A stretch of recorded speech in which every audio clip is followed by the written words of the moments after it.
Bismillahirrahmanirrahim. Assalamualaikum warahmatullahi wabarakatuh. Baik jamaah sekalian rahimakumullah, lalu seperti penjelasan yang kita sampaikan pada pertemuan yang lalu, Imam An-Nawawi kemudian menjelaskan tentang bab ma yuqra'u fi sholatil janazah. Jadi teknis pelaksanaan salat jenazah. Ya, ini tentunya kita ketahui bersama bahwa salat jenazah itu salat yang terdiri dari 4 takbir. Yukabbiru arba'at takbirat. Ya, kalau salat-salat yang lain ya kan salatnya itu cuma 1 takbir tiap-tiap gerakan. Kalau salat jenazah salatnya itu takbirnya 4 kali. Tidak ada gerakan lain selain al-qiyam, berdiri. Ya, tidak ada gerakan ruku, tidak ada gerakan i'tidal, tidak ada gerakan sujud, tidak ada gerakan duduk di antara 2 sujud, tidak ada duduk iftirash maupun duduk tawarruk sebagaimana rukun-rukun salat yang biasa kita laksanakan. Ya, ini sesuatu yang tentunya insyaallah kita ketahui bersama. Ya, khususnya bagi jamaah yang sudah terbiasa mensolatkan jenazah. Ya, ini jangan sampai nanti ada di antara jamaah yang sholat jenazah itu pakai ruku. Pernah dapat videonya, Pak? Ada? Orang sholat jenazah pakai ruku. Ya benar ya, ada itu. Ya, yang belum nonton videonya silakan tanya tuh, mana Pak Haji videonya? Ya ada. Ya, di masa-masa pandemi COVID-19.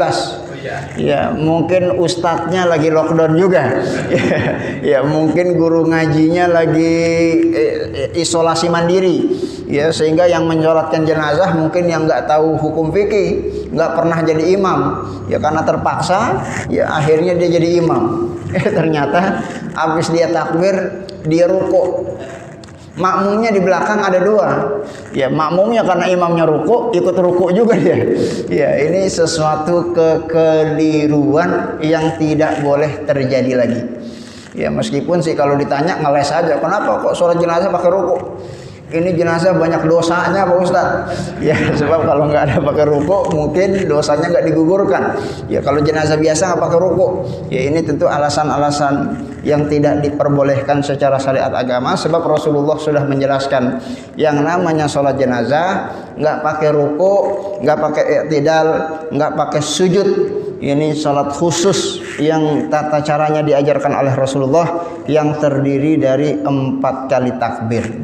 Takbir yang pertama tentunya kita pahami bersama membaca surat Al-Fatihah. Ya, membaca surat Al-Fatihah. Hanya saja ya ta'awwazu ba'dal ula summa taqra'u Fatihatul Kitab. Ya, sebelum kita membaca surat Al-Fatihah dianjurkan untuk membaca ta'awuz. A'udzubillahi minasyaitonir rajim. Baru setelah itu kita membaca bismillahirrahmanirrahim sampai alhamdulillahirabbil alamin sampai dengan waladdallin, dan itu diperintahkan di dalam pelaksanaan salat jenazah. Ya, jamaah sekalian rahimakumullah, membaca Fatihah itu tentunya dimulai dari bismillahirrahmanirrahim. Ya, bismillah itu termasuk bagian dari ayat dari suratul Fatihah. Ini harus kita baca. Ya, dan nanti dalam pelaksanaan sholatnya hendaklah sholatnya itu dilaksanakan secara sir. Ya, baca Fatihahnya jangan seperti sholat Jumat yang bismillahnya dan Fatihahnya kedengeran, tapi bacanya masing-masing baik imam maupun makmum bacanya sir. Ya, sebab mohon maaf, saya pernah mendapati sholat jenazah di Sunter, Pak, di Masjid Sunter. Ya, itu imamnya bismillahnya dan al-fatihahnya kenceng. Allahu Akbar, bismillahirrahmanirrahim, alhamdulillahirabbil alamin, kenceng dia baca. Ya, maka itu tidak disunahkan. Disunahkan al-fatihahnya itu sir. Ya, itu pernah terjadi di salah satu masjid di daerah Sunterjaya. Kebetulan saya hadir menjadi makmum ya karena mungkin imamnya dari pihak keluarga, ya sehingga akhirnya terjadi kegaduhan ya para makmum di belakang mengenai tentang teknis pelaksanaan sholat tersebut. Ya maka sunnahnya baca Fatihahnya itu tidak dijaharkan. Tsumma yukabbiru tsaniyah, setelah itu kita takbir yang kedua kali. Tsumma yusalli ala Nabi sallallahu alaihi wasallam. Setelah takbir yang kedua, kita membaca sholawat keharibaan baginda Nabi Muhammad sallallahu alaihi wasallam, yaitu minimal Allahumma sholli ala Muhammad, itu minimal. Allahumma sholli ala Muhammad, itu minimal. Kalau yang mau pakai Sayyidina, silahkan pakai Sayyidina. Ini masalah khilafiyah. Allahumma sholli ala Sayyidina Muhammad. Jadi mau pakai Sayyidina ataupun tidak pakai Sayyidina, yang penting salawatnya kita baca minimal seperti tadi. Atau kalau mau ideal, kita tambahkan dengan sholawat Ibrahimiyah yang biasa kita baca dalam tasyahud pada saat kita melaksanakan ibadah sholat. Allahumma sholli ala Sayyidina Muhammad wa ala ali Sayyidina Muhammad kama shallaita ala Sayyidina Ibrahim wa ala ali Sayyidina Ibrahim, dan seterusnya. Jadi sholawat Ibrahimiyah yang biasa kita baca pada tasyahud awal maupun tasyahud akhir, ini dianjurkan untuk dibaca dalam sholat jenazah setelah takbir yang kedua. Lalu kemudian setelah itu kita membaca takbir yang ketiga, Allahu Akbar, wa yad'u lil mayyiti walil muslimina bima sanadhkuruhu minal hadithi insyaallah. Ya, kita kemudian membaca doa yang doa-doanya nanti akan dibacakan pada hadis-hadis yang berikutnya. Ya, seperti yang biasa kita baca, Allahumma ighfir lahu warhamhu wa afihi wa'fu anhu wa akrim nuzulahu wa wasi' madkhalahu waghfir lana walahu. Ya, kita baca doa-doa itu yang pada intinya doa minta pengampunan kepada jenazah, mudah-mudahan Allah berkenan mengampuni dosa-dosanya, amin ya rabbal alamin. Ini dibaca zikirnya. Lalu setelah itu kita takbir yang keempat. Takbir yang keempat ini takbir yang terakhir. Summa yukabbir rabi'ah. Lalu setelah takbir yang keempat, wa yad'u, kembali kita berdoa. Ya, ini jangan sampai nanti ada di antara sebagian masyarakat kita yang menganggap kalau habis takbir keempat nggak boleh doa, langsung salam. Ya, maka informasinya setelah takbir keempat dianjurkan kita mengucapkan doa tambahan. Ya, salah satunya yang Rasulullah ajarkan, wa min ahsanihi, dan itu sangat baik untuk kita baca, Allahumma la tahrimna ajrahu wa la taftinna ba'dahu waghfir lana walahu. Ya Allah, jangan engkau haramkan pahala yang sudah dia dapatkan, jangan engkau tinggalkan fitnah setelah kematian, dan ampunilah kami dan ampunilah dia. Dan itu adalah doa yang dibaca oleh baginda Rasulullah sallallahu alaihi wasallam. Wal mukhtar annahu yutawwilu du'a fir rabi'ah. Ya, bahkan yang lebih utama itu memperpanjang doa setelah takbir yang keempat ini sangat dianjurkan. Ya, jadi selain kita baca doa Allahumma la tahrimna ajrahu wa la taftinna ba'dahu waghfir lana walahu, silahkan mau kita tambahkan doa apa saja untuk kemaslahatan jenazah, itu sangat dianjurkan. Ya, sehingga setidaknya ini yang ingin diklarifikasi oleh Imam An-Nawawi dalam kitab Riyadhus Shalihin Al-Mukhtar. Yang paling bagus engkau perpanjang itu doa setelah takbir yang keempat. Yutawwilud du'a fir rabi'ah khilafa ma ya'taduhu aktsarun nas yang tidak sebagaimana yang dilakukan oleh sebagian masyarakat yang habis takbir keempat langsung mengucapkan salam. Ya, jadi sunnahnya justru kita baca doa sebelum salam, bahkan kita perpanjang doa-doa itu, dan itu disunnahkan oleh baginda Rasulullah sallallahu alaihi wasallam. Jamaah sekalian rahimakumullah, di antara zikir-zikir dan doa-doa yang diajarkan Rasulullah, ya tadi beberapanya sudah kita sebutkan. Di antara hadis yang diriwayatkan oleh Auf bin Malik, Allahumma ighfir lahu warhamhu wa'afihi wa'fu anhu wa akrim nuzulahu wa wasi' madkhalahu waghsilhu bima'is salji wal barad wa naqqihi minal khataaya kama naqaita as-saubal abyada minad danas wa abdilhu daran khairan min darihi wa ahlan khairan min ahlihi wa zawjan khairan min zawjihi wa adkhil jannah wa a'idhu min azabil qabri wa min azabin nar hatta tamannaitu an akuna ana dzalikal mayyit. Sampai-sampai sahabat yang meriwayatkan hadis ini yang mendengar langsung doa baginda Nabi kepada jenazah tersebut berharap, semoga aku sangat berharap akulah yang menjadi jenazah tersebut, jenazah yang didoakan oleh baginda Rasulullah sallallahu alaihi wasallam. Beruntunglah kita yang walau sudah nanti kelak menjadi jenazah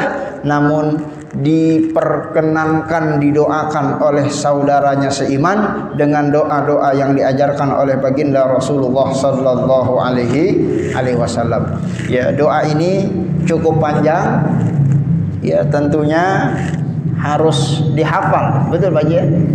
Ya, masing-masing kita harus hafal kalau ingin bisa melaksanakan sholat jenazah. Ya, silahkan dihafalkan. Ya, mungkin kita baca berulang-ulang. Pada intinya kita memohon kepada Allah agar berkenan mengampuni dosa saudara kita seiman, agar kelak nanti di akhirat kita bisa kembali berkumpul bersama-sama. Amin ya rabbal alamin.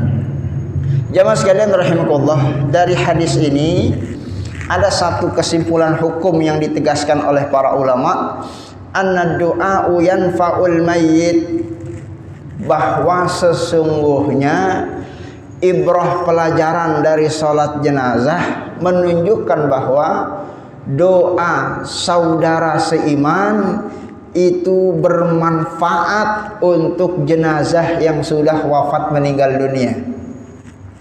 Ya, karena kalau doa itu tidak bermanfaat buat mayit, ya buat apa Rasulullah mengajarkan kita sholat jenazah? Padahal sholat jenazah intinya adalah bacaan-bacaan doa yang kita panjatkan kepada Allah agar jenazah tersebut diampuni oleh Allah Subhanahu wa ta'ala. Oleh karena itu, ya kalau ada pemahaman-pemahaman dari sebagian saudara kita seiman yang menganggap, ya ngapain doain, gak bakalan sampai doa-doa kita, ya maka ini terbantahkan dari pelaksanaan sholat jenazah yang diajarkan oleh baginda Rasulullah sallallahu alaihi wasallam. Jadi dalam sholat jenazah ini kita diperintahkan oleh baginda Nabi untuk berdoa buat jenazah agar Allah mengampuni dosanya. Itu artinya doa yang kita baca buat saudara kita seiman itu bermanfaat buat dia. Ya, karena kalau tidak bermanfaat, mustahil Rasulullah mengajarkan kita sesuatu yang tidak bermanfaat. Ya, maka dari sinilah nanti para ulama menyampaikan, ya bacaan Fatihah kita kepada jenazah itu bermanfaat. Doa-doa zikir kita, tahlil kita, yaitu bermanfaat. Ya, apapun yang kita hadiahkan dari bacaan Quran, surat Yasin yang kita baca, yang kita hadiahkan buat jenazah, itu bermanfaat. Dan begitulah keuntungan orang yang beriman, walaupun orangnya sudah mati tapi kita masih punya hubungan batin. Ya, kita tidak menafikan ukhuwah Islamiyah yang sudah kita semai selama hidup di dunia, sehingga kita bisa saling mendoakan. Bahkan dalam pelaksanaan sholat Jumat yang hari ini tadi kita laksanakan, ada doa yang senantiasa kita baca, yang khotib bacakan dan kita aminkan, dan itu tidak pernah lewat. Di antaranya adalah Allahumma ighfir lil muslimina wal muslimat, ya, wal mu'minina wal mu'minat al ahya minhum wal amwat. Kita senantiasa minta doa agar Allah berkenan mengampuni dosa-dosa kita, mengampuni dosa-dosa orang-orang yang beriman, orang yang muslim, orang yang mukmin, baik laki-laki maupun perempuan, baik yang masih hidup al ahya minhum wal amwat maupun yang sudah wafat meninggal dunia. Ya begitulah seharusnya kehidupan orang beriman, saling mendoakan, ya bukan justru malah saling bermusuhan, saling mencaci maki, saling merasa suci, dibid'ah-bid'ahkan, disesat-sesatkan, dineraka-nerakakan.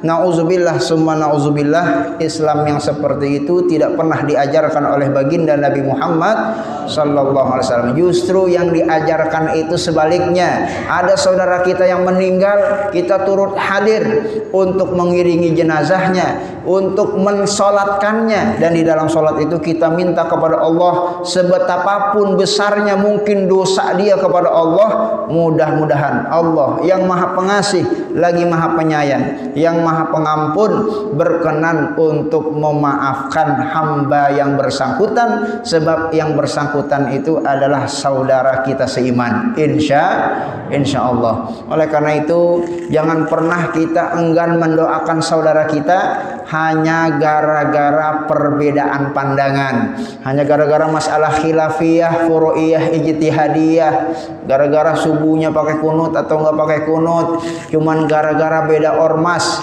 gara-gara beda partai, gara-gara beda guru ngaji, gara-gara beda majelis taklim, gara-gara beda suku, gara-gara beda bangsa, gara-gara beda bahasa. Ya, ini perbedaan-perbedaan itu tidak boleh menjadikan kita tidak bersatu dengan saudara kita seiman, sebab kita itu semuanya sudah dipersaudarakan. Siapa yang mempersaudarakan kita? Allah yang mempersaudarakan kita di dalam Al-Quran. Innamal mu'minuna ikhwatun. Kita semua ini bersaudara. Kita tidak pernah mengenal sebelumnya, kita tidak ada hubungan darah, kita mungkin beda sukunya, beda bahasanya, beda latar belakang pendidikan, namun kesemuanya itu tidak menafikan kita bisa berukhuwah dengan baik sebagaimana yang diajarkan oleh baginda Rasulullah sallallahu alaihi wasallam. Makanya ibadah Allah, doakanlah saudara kita seiman, insyaallah doa kita bermanfaat buat orang yang bersangkutan. Apalagi yang meninggal itu guru-guru kita yang sudah mengajarkan kita ilmu. Apalagi orang yang meninggal itu orang yang sudah berjasa mewakafkan tanahnya untuk pembangunan masjid yang dimana kita sedang melaksanakan sholat di sana. Apalagi orang itu adalah orang tua kita kandung yang berjasa melahirkan dan membesarkan kita. Apalagi orang-orang yang meninggal itu orang yang punya jasa dalam kehidupan kita, maka janganlah kita lupa berterima kasih kepada mereka, sebab orang-orang yang tidak pandai berterima kasih kepada manusia itu orang tidak pernah akan pandai bersyukur kepada Allah Subhanahu wa taala. Rasulullah pernah bersabda, hadisnya sudah pernah kita sampaikan, man lam yashkurin nas la yashkirillah. Orang yang tidak pandai berterima kasih kepada manusia, biasanya orang tersebut tidak pandai berterima kasih kepada Allah Subhanahu wa taala. Karena agama kita tidak hanya mengajarkan hablum minallah, tapi juga mengajarkan hablum minan nas.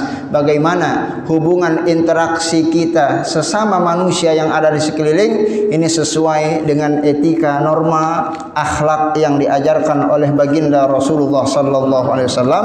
Sebab Islam itu diturunkan innama bu'istu liutammima makarimal akhlak, diupayakan untuk menyempurnakan akhlak menjadi akhlak yang sempurna insyaallah taala. Baik jamaah sekalian rahimakumullah, selain itu ada juga redaksi-redaksi hadis-hadis lainnya yang terkait dengan redaksi doa. Ya ini ada banyak Pak. Ya intinya silahkan saja Bapak mau pakai redaksi yang mana saja, ya yang penting isinya adalah agar jenazah yaitu diampuni dosanya oleh Allah Subhanahu wa taala. Jamaah sekalian rahimakumullah, yang perlu diperhatikan pada saat kita berdoa, itu doa yang kita panjatkan bukan sekedar doa formalitas. Ya, tapi doa yang betul-betul ya hadir dari hati kita yang paling dalam, untuk kita ikhlaskan, niatkan untuk mendoakan yang bersangkutan agar doa kita dikabulkan oleh Allah Subhanahu wa taala. Ya, ini perintah Nabi, Pak. Rasulullah bersabda, hadisnya dari Abu Hurairah. Kata Abu Hurairah, sami'tu Rasulullah sallallahu alaihi wasallam yaqul, aku mendengar langsung baginda Nabi bersabda, idza shallaitum 'alal mayyit, kalau kalian salat jenazah, fa akhlisu lahu du'a, ikhlaskanlah di dalam berdoa, sungguh-sungguhlah, tuluslah berdoanya agar doa kalian dikabulkan oleh Allah Subhanahu wa taala. Mudah-mudahan dengan ketulusan doa yang kita panjatkan, Allah berkenan mengabulkan doa-doa kita dan mengampuni dosa-dosanya. Amin ya rabbal alamin. Dan mudah-mudahan nanti juga akan Allah balas dengan kebaikan yang serupa pada saat kita wafat meninggal dunia. Ada saudara kita seiman lainnya yang mengikhlaskan diri di dalam bermunajat kepada Allah agar Allah mengampuni sahabatnya, yaitu kita yang sudah wafat meninggal dunia insyaallah taala. Maka di dalam informasi ini kata para ulama, wujubud du'a lil mayyiti fala tasihhu salatul janazah idza khalat minad du'a, ya maka wajib hukumnya kita mendoakan jenazah, ya terutama di dalam pelaksanaan sholat. Kalau doanya itu tidak kita bacakan, maka sholatnya tidak sah. Ya, jadi doa untuk jenazah di dalam pelaksanaan sholat jenazah itu merupakan rukun dari rukun-rukun sholat jenazah. Fala tasihhu sholatul janazah idza khalat minad doa. Tidak sah sholat jenazah kalau tidak kita panjatkan doa kepada Allah buat pengampunan dosa-dosa yang sudah dikerjakan oleh jenazah yang bersangkutan. Mudah-mudahan Allah kabulkan permohonan kita semuanya. Amin ya rabbal alamin.